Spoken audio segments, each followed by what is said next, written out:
कोकणात पाऊस आला, पण शेतकऱ्यांच्या वाट्याला दुष्काळच. महिनाभरांच्या खंडाने पेरणीच गिळली. सरकार जागे होणार का? अखेर कोकणची तहान भागली. रत्नागिरी, सिंधुदुर्ग, रायगडसह संपूर्ण कोकण पट्ट्यात पावसाने जोरदार हजेरी लावली.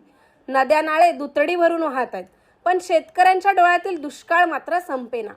जूनच्या पहिल्या आठवड्यात झालेल्या पेरणीनंतर पावसाने तब्बल 32 दिवसांनी दांडी मारली. महिनाभर पाण्याचा थेंबी न मिळाल्याने शेतात टाकलेले भाताचे बियाणे मातीतच कुजले. जे वाचले ते पक्ष्यांनी फस्त केले. कोकणात सरासरी 4.1 लाख हेक्टरवर भात पेरणी होते. प्राथमिक अंदाजानुसार त्यातील 65 पेक्षा जास्त क्षेत्रावरील पेरणी पूर्णपणे वाया गेली आहे. शेतकऱ्यांची संतप्त प्रतिक्रिया. महाडचे शेतकरी रमेश जाधव सांगतात, एकराला 8,000 खर्च करून पेरणी केली, सगळं मातीत गेलं. आता दुबार पेरणीला पैसे कुठून आणायचे? पोरावाल्यांच्या तोंडचा घास हिरावला.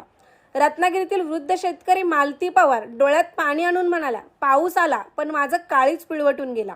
म्हाताऱ्या वयात पुन्हा कंबर मोडायची ताकद नाही. सरकारने बघावं तरी काय केलं आमचं.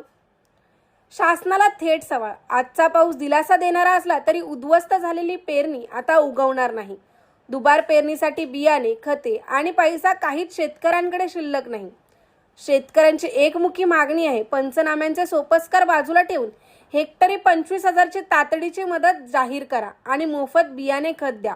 नाहीतर कोकणचा बळीराजा यंदा पूर्ण उद्ध्वस्त होईल. पाऊस बरसला पण शासन बरसेल का, हा खरा प्रश्न आहे. ब्युरो रिपोर्ट, तेज मराठी न्यूज, महाड, रायगड.